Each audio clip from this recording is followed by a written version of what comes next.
Assalamualaikum warahmatullahi wabarakatuh. Perkenalkan, nama saya Rahmi Dwi Astuti dengan NIM 2110127220047 dari Program Studi Pendidikan Khusus Universitas Lambung Mangkurat. Saya di sini akan menyampaikan materi PKKMB Universitas Lambung Mangkurat dari Universitas, Fakultas, dan Prodi. Ya, baik, saya akan menyampaikan materi PKKMB hari pertama, yaitu tanggal 11 Agustus. Materi pertama menjelaskan tentang jurus jitu di era disrupsi. Jadi, era disrupsi adalah era terjadinya perubahan besar-besaran yang disebabkan oleh adanya inovasi yang mengubah sistem dan tatanan bisnis ke taraf yang lebih baru. Perusahaan berskala besar bisa saja gulung tikar jika tidak memiliki strategi yang tepat di tengah perkembangan teknologi yang semakin canggih ini. Selanjutnya adalah tips menghadapi era disrupsi. Mengenal era disrupsi saja sebenarnya tidaklah cukup, karena sebuah perusahaan harus menemukan cara tepat untuk menghadapi era disrupsi teknologi seperti sekarang ini. Selanjutnya masih di hari yang sama, yaitu tanggal 11 Agustus, tentang materi kedua membahas tentang kurikulum Universitas Lambung Mangkurat. Kurikulum adalah perangkat mata pelajaran dan program pendidikan yang diberikan oleh suatu lembaga penyelenggara pendidikan yang berisi rancangan pelajaran yang akan diberikan kepada peserta pelajaran dalam satu periode jenjang pendidikan. Selanjutnya, pada PKKMB hari kedua, yaitu tanggal 12 Agustus, materi ketiganya adalah tentang pengenalan dan pemanfaatan SIMARI Universitas Lambung Mangkurat. SIMARI sendiri adalah media yang digunakan oleh Universitas Lambung Mangkurat untuk dosen, mahasiswa, dan mahasiswinya. Caranya itu adalah dengan login, setelah itu diedit, diinput datanya, di-download, habis itu di logout. Selanjutnya materi keempat yaitu tentang himpunan PKH. Himpunan Mahasiswa Program Studi adalah organisasi kemahasiswaan sebagai lembaga eksekutif di tingkat program studi yang hanya melaksanakan kegiatan penalaran dan keilmuan.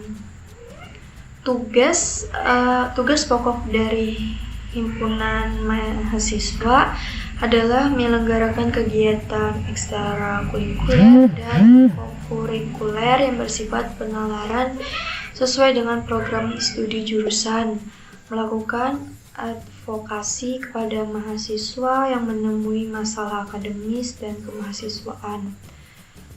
Di program studi pendidikan khusus, kita dikenalkan dengan ketua, wakil ketua, duta PKH, struktur himpunan mahasiswa PKH, dan lain sebagainya. Selanjutnya, materi 5 adalah etika berkomunikasi. Pertama, etika berpakaian dan berhias. Sopan, menutup aurat dan rapi, tidak memakai kaos oblong. Bagi wanita, tidak berkenankan memakai kaos. Tata rias wajah tidak boleh berlebihan, rambut rapi, kancapan. Materi selanjutnya adalah materi kelima, yaitu tentang etika berkomunikasi. Yang pertama adalah etika berpakaian dan berhias. Sopan santun, menutup aurat dan rapi, tidak memakai kaos oblong. Bagi wanita, tidak diperkenankan memakai kaos yang ketat. Tata rias wajah tidak berlebihan. Rambut atau jilbab tertata rapi dan tidak aut-autan. Yang kedua, etika mengirim pesan kepada dosen. Yang pertama adalah perhatikan waktu mengirim pesan. Kedua, gunakan bahasa Indonesia yang baik dan benar. Ketiga, dimulai dengan salam. 4. Sebutkan identitas. 5. Sampaikan keperluan. 6. Ucapkan maaf untuk menunjukkan kerendahan hati. Dan 7. Akhiri dengan terima kasih. Yang ketiga adalah etika perkuliahan tatap muka. Yang pertama adalah hadir tepat waktu.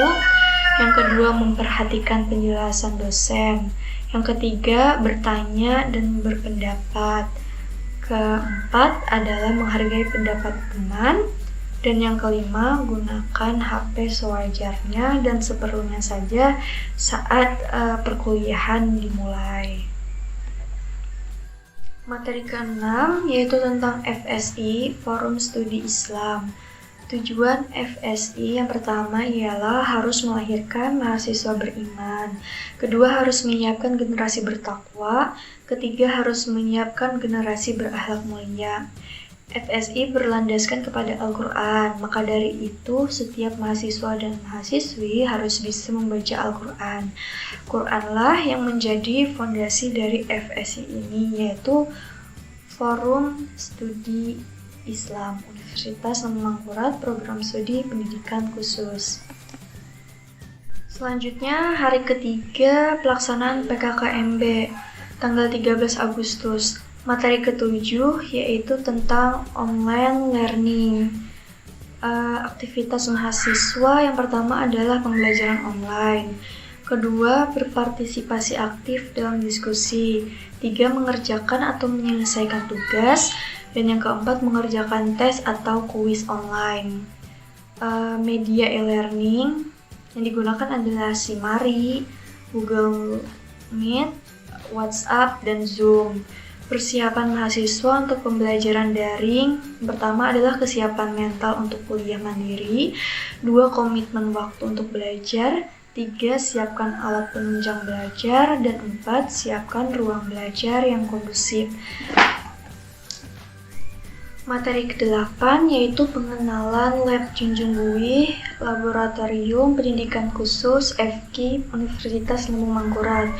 Yang pertama adalah pelaksanaan identifikasi, kedua pelaksanaan asesmen, 3 pelaksanaan intervensi, dan 4 pelaksanaan evaluasi.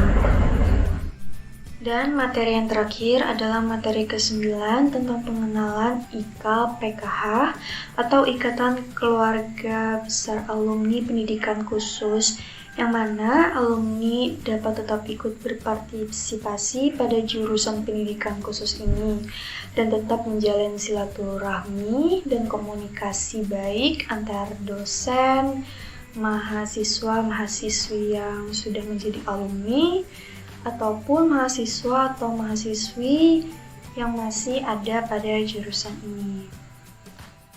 Ya, sekian penyampaian PKKMB dari saya. Kesan saya mengikuti PKKMB Universitas Lembang Mangkurat tahun 2021 ini, walaupun dilaksanakan secara online, tetapi tidak menyurutkan semangat dan rasa bangga saya dapat mengikuti PKKMB Universitas Lembang Mangkurat ini. Walaupun secara daring, tetapi saya tetap menikmati prosesnya. Dan penyampaian dari dosen-dosen pun dapat saya terima dengan jelas. Semoga kita bisa cepat bertatap muka dalam perkuliahan.